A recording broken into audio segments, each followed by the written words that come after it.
OG's turn to ban. In this series to be OG favored? Dire team ban. Okay. Yeah, that's why.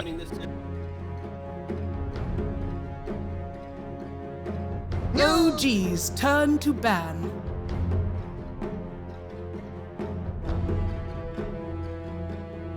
Dire team. Yeah. Cool. So Razor and Puck are left in. This is I thought this would actually go down because Liquid, they showed massive promise when Zai playing with the Razor the other day. He kind of carried from the offlane like we've seen Amar do several times. So I think this is a cool setup. And now it's going to be, do we see Razor, Dawn, Nyx, and Puck? I think these are the big ones.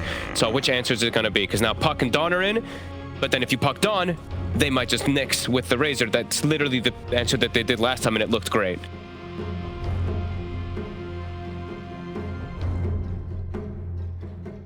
OG's turn to team.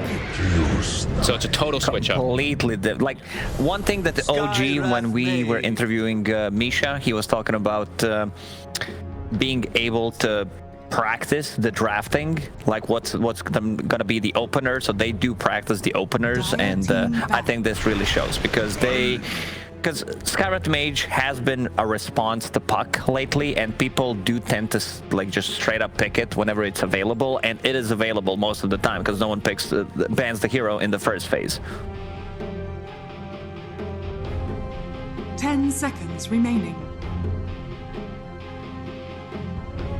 5 seconds remaining. Yeah, why is Matu holding the wall? Really? This is good for a shoulder, though.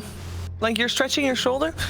I suggest everybody to stretch their shoulder sometimes. Good for posture, indeed. I do this randomly when I'm sitting in cars. I just grab the little handle thing. I don't know. Sometimes it just feels nice to have your arm up. You guys don't... You guys While you're driving? Not when... Well, you know, when I'm in the passenger seat of a car. Shut the hell up, Lacoste. Yeah, it's like an old lady in a bus. I don't know. I just do it. It's just comfortable. So I understand, Lasse. Don't worry.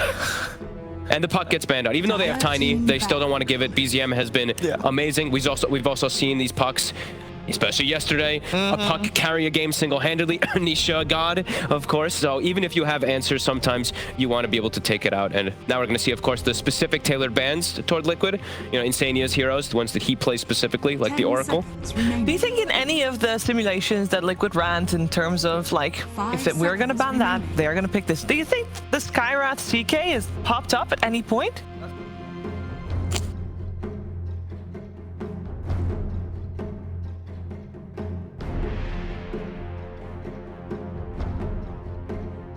Yeah.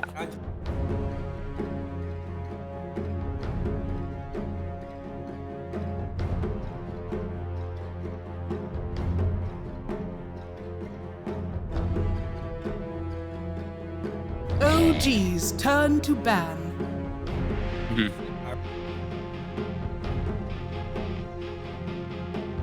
Yeah, this is definitely going to be the safe lane CK. That's what I was going to say. I don't think Amar is going to play this hero. Just doesn't fit his style, even though it is like farm-oriented hero. I think they just picked it because it's good against Razor. Like you're always going to have damage to kill Razor. You'll have illusions. So it's pretty similar to like Viper in terms of a counter to a certain hero where, oh, you're getting linked, but I can still deal damage with my poison attacks. I was going to say it's like the similar to like the, because I don't want to use like Viper like range melee, but like to the Ursa that we used to see sometimes versus Razors. It's like, yeah, you get pretty shut down, but you still have at least some type of damage to be able to blow up the Razor, and CK has that. You get linked, you know, you just Phantasm, and then later game, you're going to have the one-shot potential in a lot of situations. Because Razor doesn't deal well with the illusion heroes. OG's turn to ban.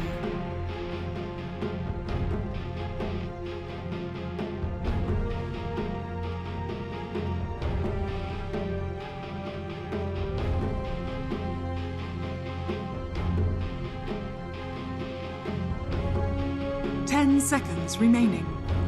What about Underlord Fogged? Do you think would be potentially good for Team Liquid on the offlane?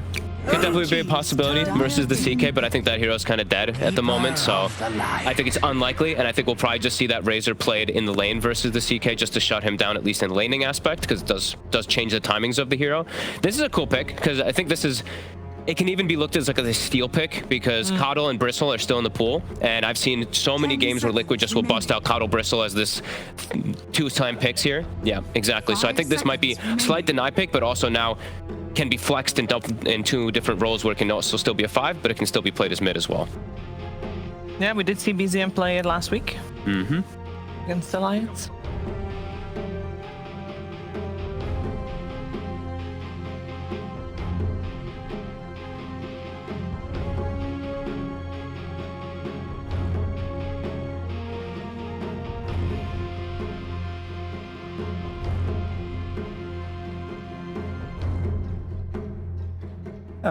I know we haven't seen too much of Pango, but I like Pango against the CK quite a lot because you just ruin his illusions, and right now there aren't.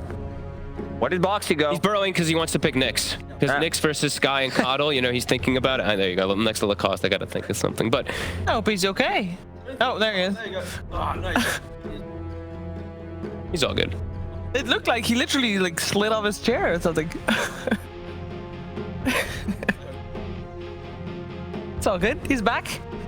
He looked so good on the only reason I'm suggesting the Knicks, even though the puck's not there, it's good versus Sky and Coddle in a lot of situations, and it can be something to deal with CK, but they go a different route. Jakiro is another one of those answers for CK throughout most of the game, and Clockwork will be that backline finder versus Sky and Coddle, so that's cool. And we have seen some teams experiment with Jakiro core. Is that something on the table, or would you rather not see that? No, not in this type, not in such an important match. No. Okay. Not a fan of Jakiro. Yeah. All right.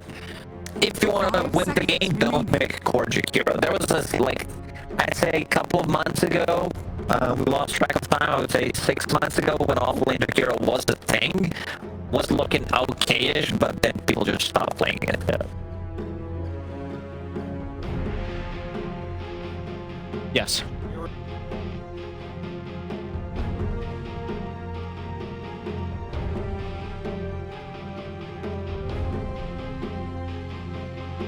Yeah, you have a.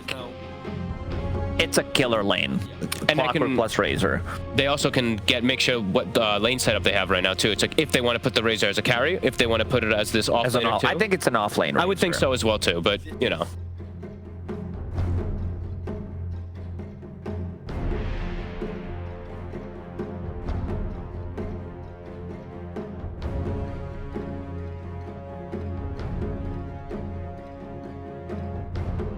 I haven't seen a single tiny carry though in ages. Dire team think- ban. Oh, you better than this before. Oh, no, please, please, no. no, please don't even suggest this. No, I don't like that. That's a Okay. Winter Wyvern, so it looks like core Coddle, core Wyvern, one of the two. Interesting. Wyvern and Sky. I mean, Wyvern's an amazing 5 position, but there's actually quite a lot of damage that goes through it. The They're Razor, super the squishy. Jakiro, everything actually has a massive amount of magic element on the side of Liquid, so Cold Embrace won't be the most useful. Yeah.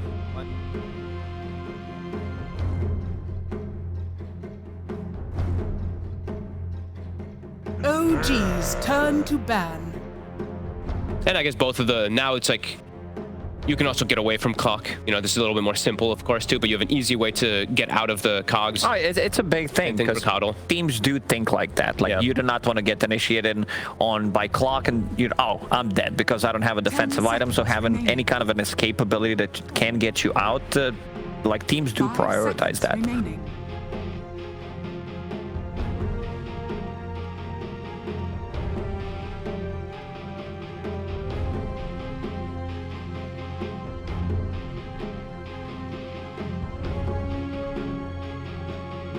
Dire team ban. It's a good ban. They're very vulnerable to just getting jumped. Having this Skyrat, Coddle, Wyvern, these heroes don't have a lot of HP. Like, one of them is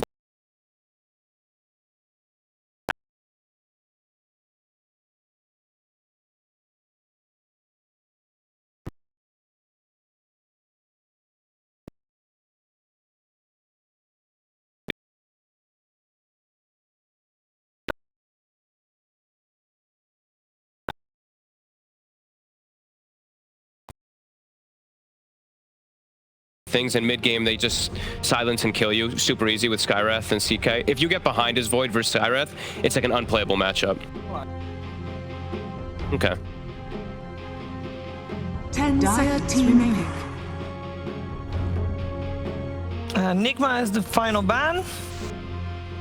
So they're actually along the lines of that being a tiny carry. They are.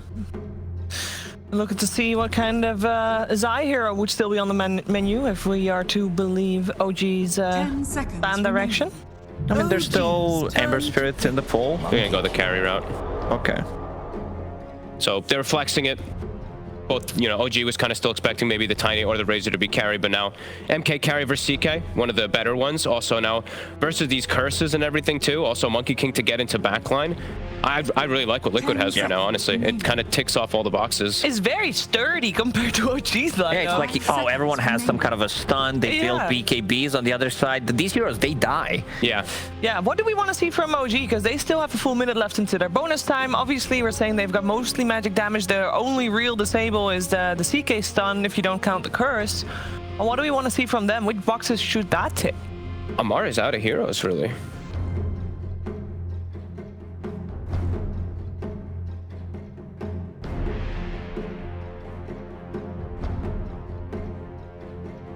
There's always Mars against the Monkey, against the like Razor. You can cut down the trees, spear back the Razor.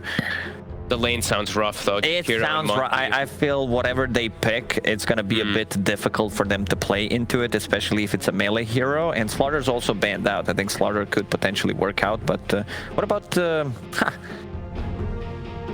It might be too squishy. Never mind. Also point. Oh, never mind. Sorry. You may now select. Yeah, I think there's just nothing else left, right?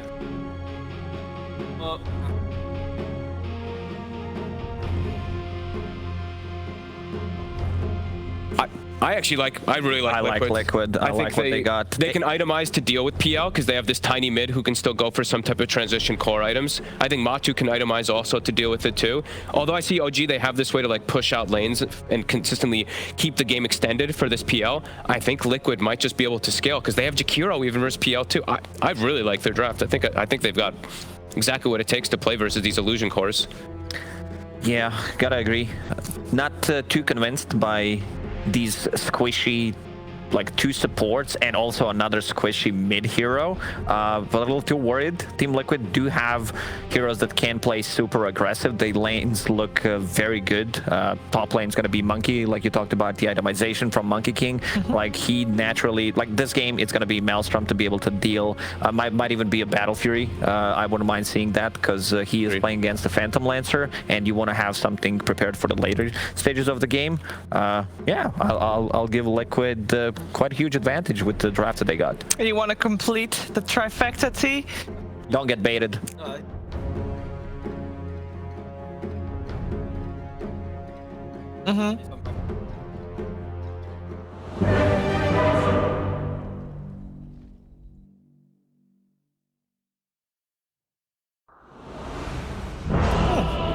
They do, and they do also have they always want to be the underdog. We've heard them say that, and maybe their draft does that for them in this game, but we'll see how the first game of the series will play itself out. We're heading over to OD Pixel with Synderen. Thank you very much, Steve. Yes, it is time for game one of OG versus Liquid. I'm here with the fantastic Synderen. Synderen, how are you doing today, sir? Hello, I'm good. It's a little bit hot, but you know, we deal with it. Absolutely. All right. No, we do indeed. And how are you sort of feeling that both teams are going to deal with one another here today? We've seen the lineups. What are you liking? It seems like the panel is sort of shifting over to the side of Liquid on the way that the drafts ended up here. Yeah, I think overall I'm pretty much in agreement that I think Liquid's ease of execution probably favors them, but I do think there's specific elements of this game where OG's lineup does thrive. Actually, there's like timings around, especially the peel, which I think was a really good last pick for OG, given, you know, how cornered they kind of were compared to what they usually play. That said, though, I think if Liquid do come off to an explosive laning stage and they win their lanes, I think this OG draft is going to struggle heavily to come back. So a lot of it really comes down to them getting off on the right foot in some potentially pretty tricky matchups, right? You're probably playing CK into Monkey King. You're playing PL into likely a Razor, which isn't the easiest lane ever either. So maybe they'll try to switch things up a little bit and put some unexpected lanes to catch Liquid off guard. Yeah, we have seen both teams be very smart in terms of the matchups that they'll try and go for when the lanes do come to a start. So we'll see if we get any movements at the beginning of this game around the bounties already. Liquid only able to grab themselves 3 at the 4. Can you try and poke towards Misha with the Arctic Burn? He's going to make it up to the high ground, but Liquid will be quick to chase him. Misha looking to be in a bit of trouble here. There's going to be no escape for this man, as this will be first blood. Now make sure that Zai, he's the one to get it. First blood. And it looks like it will be the standard lanes from OG here. They are just going to put the Coddle mid and CK Skyroth top. So if Liquid are expecting this laning and they put the lanes, I don't know. I see a theory here, or a theoretical win in both side lanes here for Liquid quite clearly. The Monkey King Jakiro lane should be pretty good against CK. Oh no, they got cornered here. That's okay. Let's see how well OG can deal with these 2 side lane setups, which, as you say, on paper could definitely be tough for OG. At least on the first few levels. Not easy matchups. Yeah, Wyvern is not exactly a formidable laner, right? This hero compensates for a weak laning stage by having amazing teamfight and some great utility later in the game, but you're putting that hero together with PL, who also isn't exactly a lane-dominating carry, and you're playing that into Razor Clock, so I definitely have Liquid favored in this bottom lane. The top lane is a little less obvious because I think there's a lot of potential for Sky and CK to get kills when they get level 2. Okay. So you got to be careful if you're Liquid here, especially, Monkey King doesn't have a high base health, so Skyroth plus all his burst and a CK stun can threaten the Monkey so much that he can't fight back. So this is probably the side lane for OG that I think in theory goes the best. And the mid lane should just be a wash, right? It's Coddle versus Tiny. They're just going to push creeps and farm the small camp. So bottom lane. Yeah. Misha, you have the level 2 cold embrace. It's going to save him a little bit. So they'll push back at the cogs and remaining bit of battery assault. Another push back on the second cog. That'll do it as well. Misha cannot get back to safety. A second death for the Wyvern here on the bottom half of the map. Dire's courier has been killed. And what they are accomplishing, though, is that even though he's dying here on the Wyvern, you still have decent CS on the PL. He's matching the Razor quite fine for now. Obviously, you would prefer not to have deaths, but effectively, they're not getting bullied out of the lane on the carry, and Misha's kind of taking the bullet instead. Sometimes this is necessary for the 5 to do, because if the Wyvern just plays super defensive and stands behind the PL, they're going to bully Yuragi so hard that he can't really get CS. So Misha is playing up front, and that has cost him his life now in lane once. And we'll have to be careful, but indeed, as you say, Yuragi, what a CS decently so far. Top lane, so try and set up with a Boundless Strike. Maybe see if they can chase down Amar. Matu's getting burst pretty low, but he'll be able to build up the Jingle Mastery. Doesn't matter. Tiger has the straight up magical burst to take Matu down before he can get any of the benefits of the lifesteal. And off the back of that, Insania also gets run down. So OG in that top lane, they have the damage in a sort of situation where Liquid, they were opting to try and fight that. Yeah, and now the top lane is going to be a problem for Liquid, because if there's one thing Monkey King doesn't deal with very well, it's falling behind early in the lane against that lane with burst. Skyroth and CK are going to have the levels now to almost 100 to 0 him if he is not careful and doesn't use a very clutch Mischief on a key spell. He probably needs to Mischief dodge either the Chaos Bolt damage or the Concussive Shot if possible. It's like you're sitting on 700 health. He's probably going to need to buy a raindrop here to sustain himself. I'm not sure if that's what's coming out in the courier. And Amar has gone for, it is not, it's just a Jakiro courier, so nothing for now. And Amar has gone for double braces, so he's like super high impact laning build. Really going to try to put pressure on. Oh yeah, for sure. Yeah, Amar doesn't mind taking a few punches from Matu at all in this laning stage now with those early stats built up. So in the mid matchup, continues to indeed just be straight up trade of farm. BZM will be able to be a little more efficient with the stacking, of course, with the call, as he'll be preparing the jungle for him to clean up and get those. That very good timing on the boosted travel, as you would imagine. Mickey is definitely doing a good job, though, with these 9 denies. This is one advantage that Tiny has against Coddle in the mid lane, is that Coddle a lot of the time has to, when he illuminates, it's hard to set up the lane perfectly so that you get all of the last hits, and Tiny with a tree will beat you on everything that you don't illuminate. So Yep, definitely. I mean, aside from the top lane, I think everything going completely according to plan here for Liquid. So they can obviously compensate for this top lane having a rough start. But it is really important for OG to have something to hold on to from here. And how many games have we seen in this season just Amar trouncing the opponent with a good start? So definitely be on the lookout for the CK. That matchup against Razor is pretty good. The tiny one can be a little bit iffy, but Amar can definitely find his moves in this game. See in the mid, box it.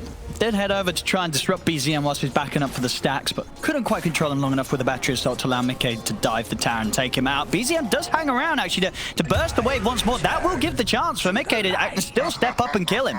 Came back to try and push out the wave once more with another blast. And yeah, came too close for Mickey. Walks up and takes him out 1v1. That's going to feel great for the mid tiny. Yeah, it's a really big pick. Not only that, but the top water rune is still available. 5 minutes 20. The Caudle just never went and got it. So if Mickey realizes that, he can get a full refill here pretty much from that water rune, but doesn't look like he identified it just yet. He's probably in disbelief if he goes and checks. Yeah, I think that it's still there. Yeah, but that might just expire at this point. How often do you see a water rune expire in Pro Dota? I think he's going to check. Is he going to check in 10 seconds? He's heading over. Yeah, he's going to be able to grab it. He's checking for the 6-minute rune. He's like, wait, what the hell? Was it water rune? It's here 10 seconds early. Nice.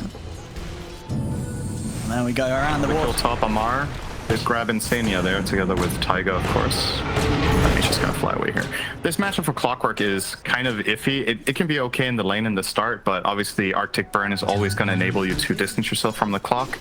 And a lot of the time when Clockwork goes in, he sets up the team to follow through, and the moment that happens, you're giving the enemy a potential curse. So Clock, Tiny, and Monkey King need to be careful in the mid game here how they play against the Wyvern, because aside from the Clockwork, they don't really have the best catch for a Wyvern that's well positioned in the backline. You can maybe flank with a Monkey King from the trees, but ideally Tiny is not finding Misha in fights if Misha plays it correctly. Sure. So that is definitely something they're going to have in the back of their minds. Oh, Amar's in trouble. Yeah, top lane. They're going to bring the resources in to try and take down Amar, and they'll successfully do so. They needed to make this move. Amar, top net worth right now for OG.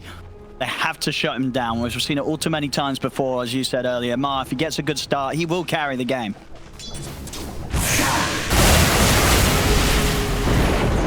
See now on the bottom, Zai.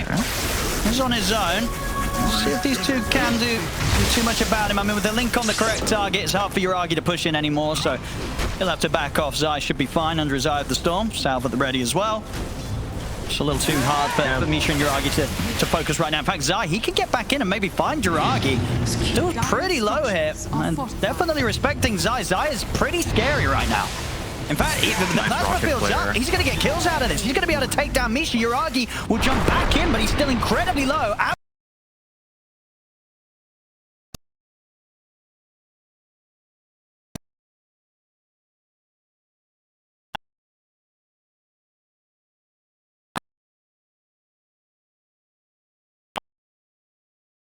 Rocket Flare did everything there. Gave him the vision, gave him the knowledge about what he could do, and also the fact that there's no TP rotation coming. He feels safe going for the dive when he knows that. All right, deny on the rune from BZM. Middle tower is under attack. Yeah, I believe BZM there, but yeah. Pretty much just picked up his bots. Like he hadn't got them quite in time to be able to turn up and do anything to help out to that bottom dive that Liquid were coming in against. Oh, Misha, not again. Mickey with the wraparound, able to burst through Misha, and Yuragi, he's just TP'd into here. He kind of needs help. Let's see the Rocket Flare again, giving this perfect vision behind the tower. That's going to make it that much easier for Liquid to continue to push in, take Yuragi down. Second time back-to-back there on that bottom lane. I don't think you want to come down here anywhere near Zai unless you're bringing more than 2 heroes right now. This is starting to look ugly at this point. Like, now Yuragi's recovery curve is so insanely steep. They're going to lose Taiga up here as well. Mickey is just all over the place on this mid-tiny 4-0-1. He's killed now in every single lane. He killed Caudle mid. He rotated bottom twice. Now he goes top as well. Just keeps this momentum going. And the thing about OG's draft that I was alluding to earlier is that if you don't do well in laning phase, the way you set up plays right now is extremely limited, right? Like your only catch is a CK stun. You have a mid Caudle who really wants someone else to initiate so you can come through with that big damage. And your 4 is a Skywrath who, in this case, is extremely susceptible. Yeah. It's going to get killed by Clockwork, it's going to get killed by Tiny, and it's going to get killed by Monkey King, no problem when it goes for a move. So really, really tough spot for OG right now, clearly on the back foot. 9 minutes in. That's pretty rare that they're this far behind. And this was what we were sort of seeing in action. This was the concern when you sort of look at the two drafts, right? That there would be this time of the game where Liquid's going to come running at them, and OG won't quite be prepared to deal with them in this portion of the game.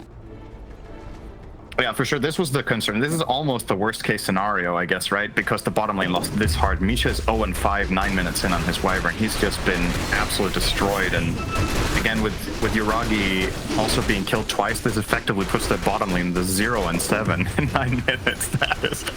That is pretty rough, to say the least. Yeah, Zai's going to be happy. I mean, was it 4-0-2? I believe the other day as well. I think it was maybe in the last series that Liquid played. We did have Zai on the Razor, and he did go full carry mode when he was playing his Razor. We saw him getting the BKB at a good time, running in 1 versus 4, and being incredibly disruptive on this hero. So OG, they have to have ways of dealing and killing the Razor. But if Zai does get a quick BKB, it's going to be tough.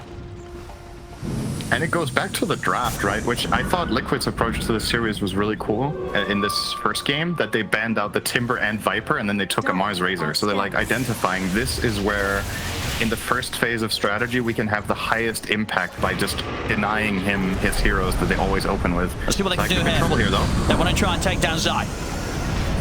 He's going to have the rest of his team moving over. And I think Zai's going to be fine. In fact, yeah, he's just going to TP out. They can't kill him in time, and now the counter plays there. Foxy in with a hook shot, catches BZM. The avalanche combo from Mickey takes the 2 of them down. The battery assault stops the TP of Tiger. OG, they'll lose 3 down there. All kills going into the hands of Mickey as he continues his streak. And that bottom movement, it felt a bit awkward from OG. I think the Illuminate actually missed. I think it didn't look like it took any damage at all. It must have just missed. I mean, it was very, very close, but I mean, even if it did, I guess Zai's still TPing out anyway. And now top lane. Look at this quick moves from Liquid. Straight away they go for Amar. Amar has got the TP, but Boundless strikes at the ready. As soon as Liquid get the triple kill with Mickey bottom, Zai and Matu, they're picking up action top against Amar. So you're going to see the Illuminate here in the replay just barely missing on top of the Skywrath Silence. That would have been a significant amount of damage. I don't know if it... They might commit for the kill if that hits, actually, because then I think they're going to go and blind him and just try to kill him altogether. They were still going to pay with their lives, right? Because the outcome, the rotation was coming. But at least that would have been something for OG with their 3-hero rotation. Now they just ended up rotating 3 heroes, all of them dying, and then getting killed top after. So it can't really get much worse than that. I mean, and look at some of this. Just going to keep snowballing. Look at some of his net worth as well, right? Oh, bottom lane, Foxy. Not going to quite be able to get in onto Misha with a hook shot, so this time Misha should be safe. But sort of seeing the disparities between the mids, it's not very often that you see, 12 minutes in, the mid that's opposing a Kotl mid be about 2,000 gold ahead. Yeah, this basically never happens unless you go on an absolute killing spree with your mid hero, right? Because Kotl will always have that farm. Even if he's having a tough game, he will still find CS. So in order to overtake him like this, we are talking like 5+ kills, and you are sitting on 7 here on Mickey, and a lot of them were on cores too. It's not just been him only killing the Wyvern, right? He's also found a kill on the PL, he's found a kill on the CK. So it all ramps up pretty quickly. And honestly, if I'm OG here, I'm feeling a little bit lost in the game. Like, what's the play? You have an idea generally when you go into the game of like your timings and what your strategy is meant to accomplish, but what's the play right now? Is it trying to force top? They will kill Insania here at the very least with 4 heroes, I believe this is. Yep. I mean, Liquid's going to turn up and maybe try and find something in return. They'll get Misha. They'll keep the tier 1 alive. Insania doesn't even die. He was actually able to walk it off. OG, apart from a little bit of damage to the tower, they're not going to get anything else out of that move top. That's got to be demoralizing. I counted him for dead there for sure, but with the raindrop in wand, he actually survived. Oh, and they've just sniped BZM's courier. That's the Vessel recipe out of the game. Radiant's top tower is under attack. They can't catch a break. Everything is going wrong for OG, actually. Absolutely everything in this game. Their laning stage didn't go the way they wanted. The rotations aren't going the way they wanted. I mean, Foxy got the kill. Way ahead of them. He's got a hook shot.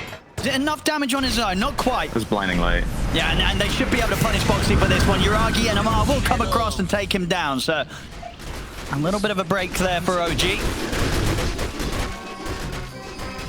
Radiant's middle tower. Yeah, that kill is, I think, just impossible for Boxy, but if nothing else, he forced a pretty major rotation, right? I think it was Kotl plus PL rotating down, or well, Kotl didn't rotate, he was already there, but the PL wasn't increasing. What about the call? shows himself in the mid to blast the wave. Liquid, they're there with the jump. Mickey gets in straight away. I believe that was the blink reveal. Just picked it up after the Echo Saber. It still catches BZM by surprise. Yeah, BZM has to be careful now with how he illuminates. I don't think you can stand in the middle of waves anymore or in the middle of lanes. You have to blast from the tree line and keep yourself concealed the whole time. It is tough times to be a Caudle in this game. You need to avoid Monkey King from the trees, you need to avoid Clockwork, and you need to avoid Tiny bursting you. But you have to push the waves. And some of the jump, and there's a lot of backup here for Misha. Mika's pretty tanky, and he's got Zai by his side. So hard for OG to get in on this. Misha nearly dying to the tree that Mickey throws his direction. We'll be lucky to walk out alive there, Misha.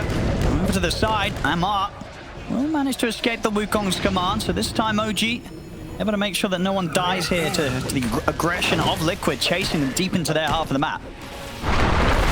Yeah, Matu opting for the Mage Slayer first in this game. I guess there's some value against both Caudle and Skywrath, right? But I actually thought he was going to go more of a, just kind of traditional carry build with how well the laning stage went. This does mean that he will ramp up slower on this Monkey King than you could with a usual farming adding a Maelstrom or Battle Fury, but his other cores are doing so well. It's probably going to be fine. To the side, again, Boxy, hookshot straight in onto BZM. Here, Amisha will go down. We'll see Boxy should die in return, but Amar had to commit in for it. So loses his life. Mickey Tumblr's toying forward to close in on Tiger, gets the toss off. It's 4 dead on OG. And look at this, straight away towards the top. Yuragi is going for the TP out. Is actually going to put a stop to it there. No, there was no boundless strike available. Mickey was coming in, so maybe he would have avalanched him in time anyway. But that's him gone. Radiant's middle tower has fallen. Was that a long TP from Mickey? I think... would Yuragi have been able to TP out if he didn't cancel? Because I think he did just cancel because he thought the balance was there. I think he would, but he thought the TP was arriving earlier than it really was, and then he canceled and went for the doppelganger to try to avoid a potential Eva toss combo. So just misjudged the situation. We're probably going to see that in a replay. Let's have a listen. Matu, the first TPing in, would prolong the TP from Mickey. Yeah, he's definitely out here. Maybe he thought there was going to be a boundless. He thought there was a boundless, but it was still on cooldown for 4 seconds. Yeah, he was not aware of that. So this makes a lot more sense, right? Because he thought the monkey was TPing in with boundless ready, so... And back in action. The Liquid, they're going to continue to bring it. Toss there from Mickey, gets the two of them grouped up. Amar and Tiger in a whole world of pain. As they'll fall again, 24-5 is 17 minutes in, 11,000 gold lead now. Liquid, they're turning up big time here in this game 1 against OG, and I think we're seeing from some of the moves from OG. It's almost as if they're sort of stunned with this opening that Liquid's just running them over with. They're kind of losing the plan. Yeah, I will definitely say if this was the plan, then it was a bad plan. So it's this kind of game that can happen when you have a strategy that is this reliant on not getting stomped in lanes against a lineup that has strong lanes and then transitions like a beast into the mid game. It's kind of funny to see OG be pressured like this, because this is what OG have done to a lot of other teams, right? It's just some of their own medicine with the first pick Razor, and then all of these like stuns and aggressive heroes to combo it up with. That's a dead Wyvern. I know we're seeing as well. Look, Matu setting up with some tree-on-tree action here. Yeah. Looks like OG won't head into this area. They know it's dangerous. I mean, Yuragi is still pretty far up the lane. See Matu try and start something onto him. I mean, the backup's coming in. Yuragi gets caught by the ice path. A couple of hits from Matu. And Doppelganger will be out in time. Is there any way Yuragi can juke this? Matu jumping up to get vision. Yuragi tries for the TP out. But Matu will be able to hop off the tree, finish him off. Down the lane, everybody else on OG dying. Apart from Amar, as he's the one able to walk out. Misha just respawning, but 28-5 the kills continue to roll in for Liquid, and OG just not being able to achieve much at all against this pressure. Yeah, I was going to say earlier, I wonder if this is going to beat OG's fastest GG record out that they had against Tundra, but I think they have outlived that now, but it's looking about as grim as it did in that game, if I'm honest. Like, you've got to pull out some sort of heroic team fight. You need a curse that kills a core, ideally, so you need to catch someone next to probably the Tiny while he has a tree and has Echo Saber ready, and you need to... this might start off something. It's at least a free pick on Boxy. So there's just not many bright points to look at for OG here, really. I think this is what you do. Like, you got to smoke up, you got to run for something, try to find fights as much as possible, and get some comeback kills. There are some big kill streaks in the enemy team if you manage to pull it off, but great positioning here from Matsu to break that smoke. Yeah, and Matsu's also got the full BKB coming out in the courier, so we'll have a BKB prepared for whatever fight OG try and bring to him. Radiant's bottom tower is under attack. Let's see what OG want to do. Smoke's starting to come to an end. Unlikely to be able to find a chance to fight under the cover of that. Top lane, Zai is going to be on the case of Uragi. Uragi trying to doppel down to the low ground, but getting a little unlucky with the RNG. The only one that stays up on the high ground is the main hero itself, so Zai will have no trouble running him down and taking him out. Back over onto the triangle of OG Liquid. They're straight in on there. They're onto Amar. We see the backline's getting controlled by Boxy as he's in with the hook shot. Mystic Flare does get slammed down upon him, so Boxy will fall. But he's able to create that space, that pressure to push back the supports, make sure the room's there for Amar to fall. Mickey, he's going to be ready to jump behind the tower most certainly. The trees just get thrown out here with the axe, the DD as well. Instantly killing Misha, slapping down BZM. It's 32-7. We're just 20 minutes in. This might be the most dominant performance we've seen from Mickey all season in a single game, honestly. I just think he's completely taken over this game on his Tiny. He got a head start with that kill on the Caudal, and then he's just been using that to absolutely destroy the entire map. He's killed all over the place. He's still not top net worth in his team because the Razor's been farming so much, or actually he is barely. It was the GPM, sorry. It's so close between the two, which is kind of impressive from Zai as well, right? But he's also 11-0, so you know, it's some pretty good score lines here, and I think if you're Liquid, you just keep your hand on keep your foot on the gas here, right? Like just keep running at them, keep controlling the area. Traveling smoke for Matsu on the tree, ready to put a stop to it. BKB's out and ready. We'll see Tiger dive to the edge of the Wukong's command. Amar fall in the center of it. 3 dead. Jump over towards the side. They'll use the cast on back, but it's all over. OG, there's no coming back in this one. GG is called. Liquid 21 minutes in, 35-7, 17,000 lead. Will take this game one. What a performance then. I think without doubt the best that Liquid's looked, and against a team that I think, if anything, most people were at the least expecting a close game, and probably quite a few expecting OG to be the stronger side here today. But this game one, it wasn't close at all. Yeah, this was a total stomp. I think even after seeing the draft, I gave OG more